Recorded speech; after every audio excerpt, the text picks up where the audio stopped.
Okay, we are Lunch with Louie, Bar Louie in Evansville. Joining us, defenseman Dan Cornell. Dan, thank you so much for joining us. Yeah, thanks for having me. No problem. And my first question already written down was, you are from Massachusetts. Do you root all things Boston? But obviously by the ball cap you got on, you probably already answered it. But talk a little bit about growing up in Massachusetts and Red Sox fan. Did you play just hockey? You play a lot of sports? No, I was definitely involved in pretty much everything. I mean, obviously a big sports city, so that was cool. So yeah, I played pretty much everything growing up. I was more into hockey and baseball than everything else, but definitely got some basketball in, played a little football, so I was able to kind of touch them all as a young kid.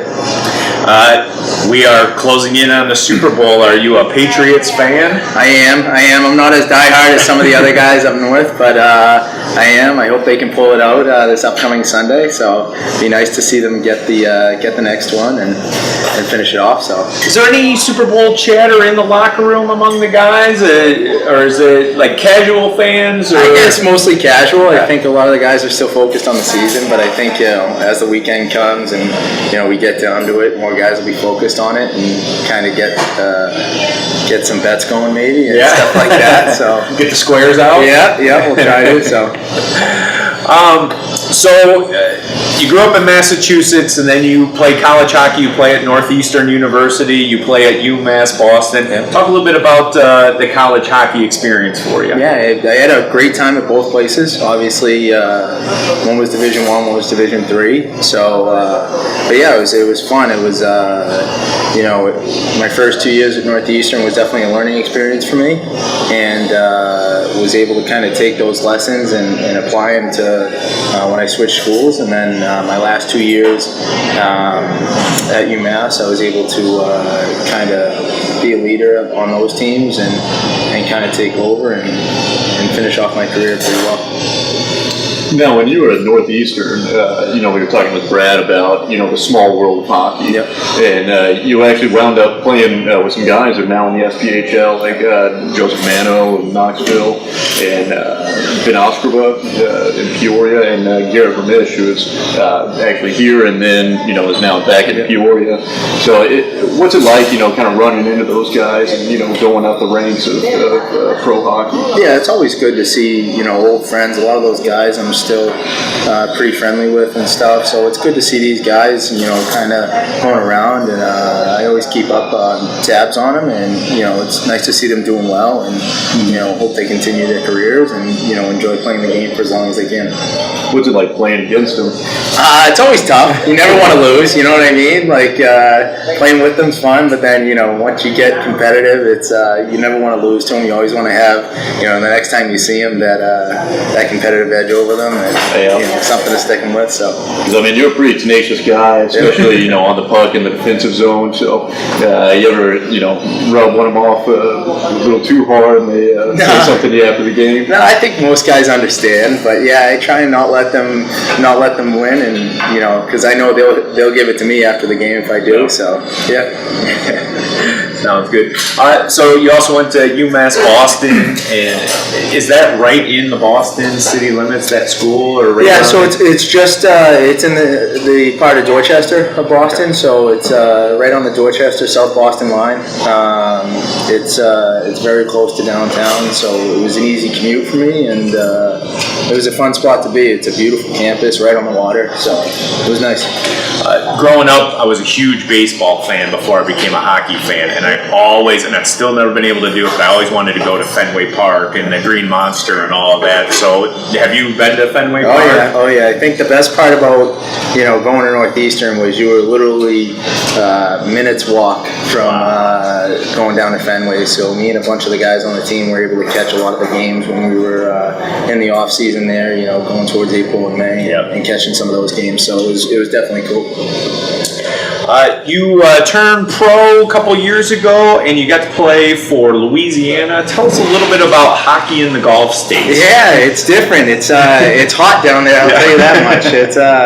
But it's nice. They got a pretty big fan base. They've obviously been kind of back and forth between the East Coast and the Southern Professional League for a while, and then they're taking a year off this year. But it was fun. It was a different experience going down there. I kind of never left Boston throughout my playing career. Played there when I was younger and did all a few years in college in Boston. So it was nice to get out and kind of see some other parts of the country. Hopefully the commissioner doesn't get upset with me asking, but is there hopes and thoughts that the team will come back down in Louisiana? I think a lot of the season ticket holders, that was their hopes, kind of when they left. I don't know if there's any new developments on the team or what kind of the plans are, but it would be nice to see them get a team back down there and kind of continue to grow the league. Yeah. I mean, it's 10 teams now. It's been really great this year with Roanoke joining the SPHL as well as us here in Evansville, and you just kind of see more and more talent. We had the commissioner on the broadcast with us last Friday night, and more and more talent coming into this league, and the league just keeps getting better and better. Yeah, just from when I joined a couple of years ago, just the amount of talent, it keeps going up and up every year. You see different guys joining the league from, where they've played in the past, and it's the caliber of player just keeps getting higher. One last question for me. Your Boston Bruins, do they make the playoffs or no? I think they're able to squeak in. I'm hoping so. I think it's going to take a big second half push because they got some games played on some people, but I think they can pull it out. Favorite Bruin growing up, anything like that? I think or favorite hockey player growing up? Probably for most guys in the Boston area, it was like Ray Bourque. Yeah. I would have to say that would be the big one around my age. So he was kind of an icon through the 90s and early 2000s. So that would probably actually be in the 80s as well. If you're as old as I am. I hear you. I do have one more question for you. You were in Wheeling, West Virginia, ECHL for training camp this season. You got to play some games with that club. I've spent some time in Wheeling. I really enjoy that area. I enjoy that team. Friends with their radio broadcaster. Just talk a little bit about Wheeling a little bit, and they're climbing themselves into the playoffs as well. Is there a hope to maybe snag on board them for a playoff push either here in the SPHL or in the E? Yeah, I mean, hopefully that'd be nice. But it was a fun experience going there and meeting all the people. I couldn't have enjoyed it more. They were all really nice while I was there, and were able to teach me a lot in the short time that I was there. So enjoyed it. They definitely got a rabid fan base, so it's definitely cool hockey up there.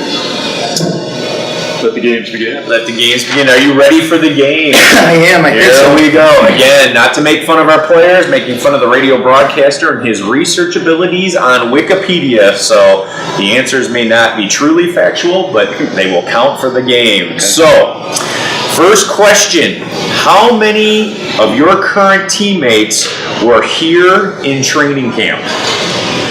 A little bit of a roster turnover. So is it 3, is it 7, or is it 15 of the current Thunderbolts players were here at training camp? I know it isn't 15 for sure. I'll go with 7. Yes, it is 7.